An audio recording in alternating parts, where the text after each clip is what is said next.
Assalamualaikum warahmatullahi wabarakatuh. Perkenalkan, saya Berlian dengan NIM 70200121004 dari kelas Kesehatan Masyarakat C. Baik, di video kali ini saya akan menjelaskan sekaitan dengan sistem ekskresi tubuh kita.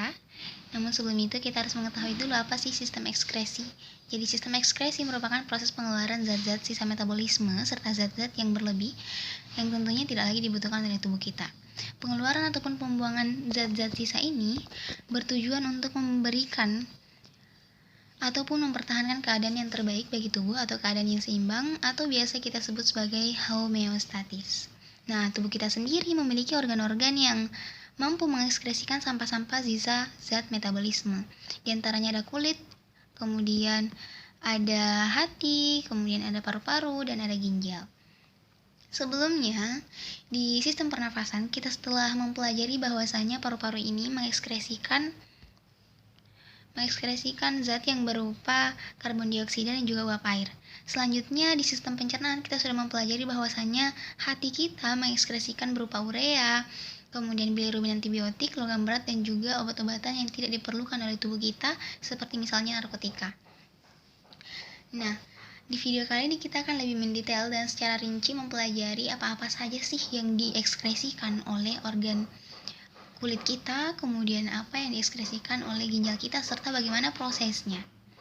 Baik, langsung saja.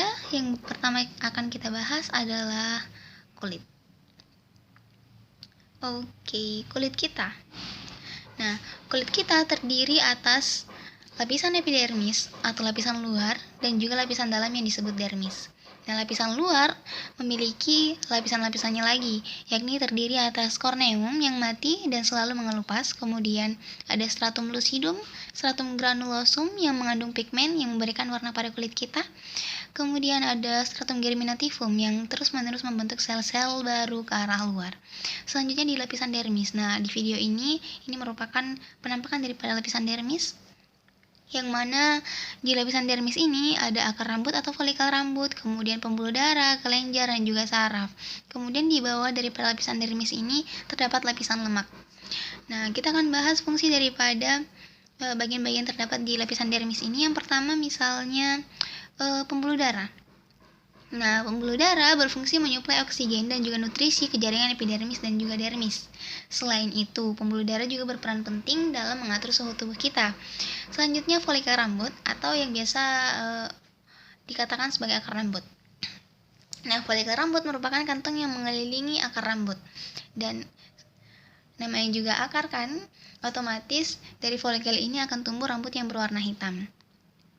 Nah, selanjutnya ada kelenjar keringat ataupun kelenjar minyak, yang mana kelenjar minyak ini berfungsi menghasilkan minyak ataupun keringat untuk mencegah kekeringan kulit atau memberikan kelembapan kepada kulit dan juga rambut. Selain itu, fungsinya juga untuk melindungi kulit dari bakteri. Adapun jaringan lemak tadi yang berada di bawah lapisan dermis ini berfungsi sebagai tempat penyimpanan cadangan makanan dan juga bertugas menghalangi pengaruh perubahan suhu di luar tubuh kita. Nah, selanjutnya dari kulit kita ini kita akan bahas kaitan dengan bagaimana proses pengaturan suhu, kemudian bagaimana proses ekskresi keringat. Nah, kita bisa lihat ini dermis, kemudian yang ditunjuk ini kelenjar minyak. Oke, kita akan bahas kaitan dengan pengaturan suhu. Jadi, proses pengaturan suhu tubuh kita terjadi di pusat pengaturan panas. Di mana pusat pengaturan panas itu? Pusat pengaturan panas itu ada di termoreseptor yang ada di dalam hipotalamus, chorda spinalis atau organ abdominal. Kemudian, apabila kulit kita mendapatkan rangsangan, misalnya rangsangan berupa panas atau berupa dingin dari luar lingkungan, maka rangsangan tersebut ataupun sinyal tersebut akan dikirim ke hipotalamus. Nah, ke pusat pengaturan panas tadi di hipotalamus, kemudian hipotalamus akan memberikan perintah kepada pembuluh darah yang ada di bawah kulit kita di lapisan dermis tadi, dan juga memberikan perintah kepada kelenjar keringat. Nah, kenapa perintah berupa apakah yang diberikan kepada pembuluh darah kita dan juga kelenjar keringat kita?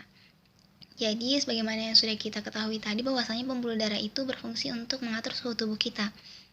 yang mana pembuluh darah akan meningkatkan suhu tubuh ataupun menurunkan suhu tubuh tergantung daripada rangsangan maupun perintah yang diberikan oleh hipotalamus. Nah, sedangkan kelenjar keringat. Nah, kelenjar keringat ini akan mengatur ekskresi daripada keringat. Apabila suhu tubuh kita meningkat, otomatis ekskresi keringat akan semakin banyak. Namun, kebalikannya apabila suhu tubuh kita menurun, maka ekskresi keringatnya tidak akan terlalu banyak atau jumlah frekuensinya tidak terlalu banyak. Nah, kemudian kita akan bahas kaitan dengan proses ekskresi keringat. Kita tadi sudah bahas proses pengaturan suhu, yang mana pengaturan suhu ini melibatkan kelenjar keringat dan ekskresi keringat itu sendiri.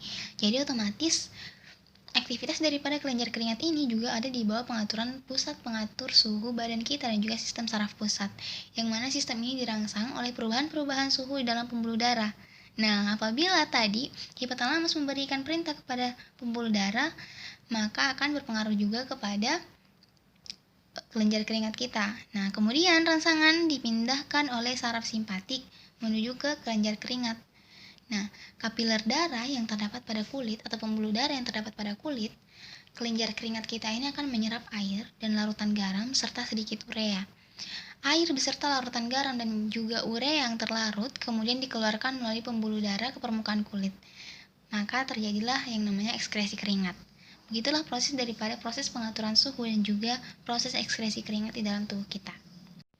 Jadi selanjutnya kita akan bahas kaitan dengan ginjal kita, kemudian bagaimana pembentukan urin dan proses ekskresi urin. Jadi ini kedua ginjal kita, kemudian ada ureter yang akan membantu ekskresi urin nanti, kemudian ada kandung kemih atau urinary bladder, kemudian ada uretra. Nah, ginjal kita ada dua, ginjal kanan dan juga ginjal kiri. Ginjal kanan kita posisinya agak sedikit ke bawah, kenapa? Karena ada hati yang berada di atasnya. Nah, ginjal kita terdiri dari dua, ada korteks dan juga medula. Yang mana korteks dikelilingi oleh lapisan lemak yang mana fungsinya untuk melindungi bagian dalam ginjal kita. Kemudian medula merupakan jaringan halus yang terdapat di dalam ginjal, kemudian terdiri dari piramida-piramida ginjal yang meliputi nefron dan juga tubulus.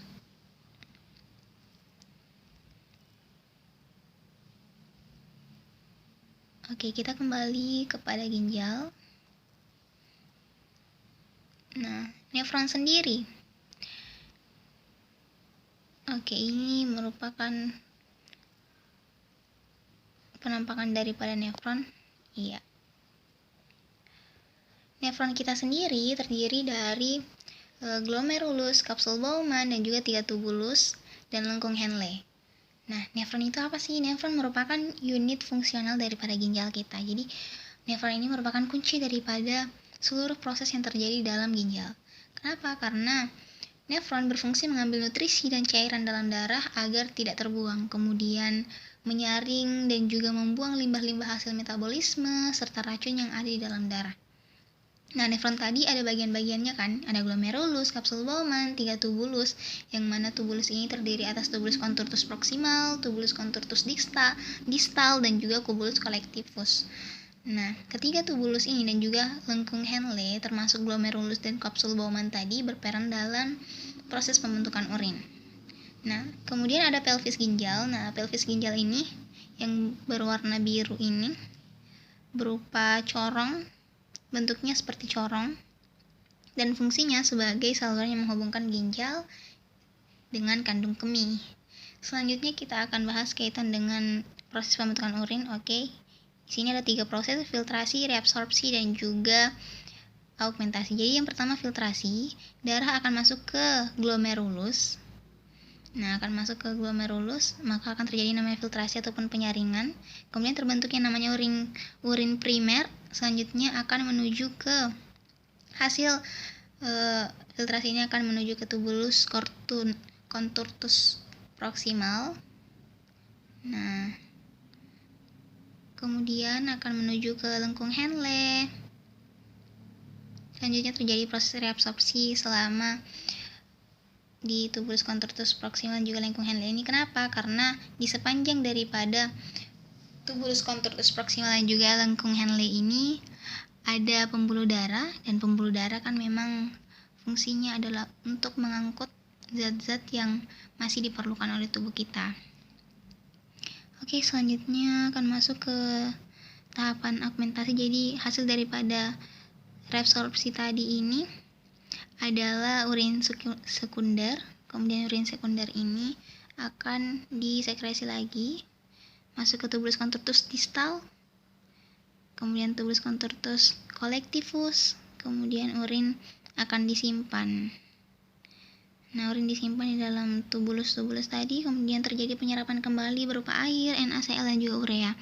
Dan selanjutnya akan terbentuk yang namanya urin sesungguhnya. Nah, terbentuk yang namanya urin sesungguhnya. Setelah itu kita akan membahas sekaitan dengan proses sekresi urin. Nah, mekanisme of urination. Jadi urin sesungguhnya tadi akan masuk ke kaliks, kemudian masuk ke pelvis ginjal melalui pembuluh pengumpul. Jadi ada yang namanya pembuluh pengumpul, kemudian akan masuk ke ureter, melalui ureter masuk ke kandung kemih. Nah, nanti di kandung kemih ditampunglah semua urin itu. Apabila sudah mencapai isi yang maksimal, sudah mencapai batas maksimalnya, maka otak akan memerintahkan untuk kemudian dibuang melalui uretra. Baik, mungkin cukup sekian yang bisa saya sampaikan, kurang dan lebihnya mohon dimaafkan. Assalamualaikum warahmatullahi wabarakatuh.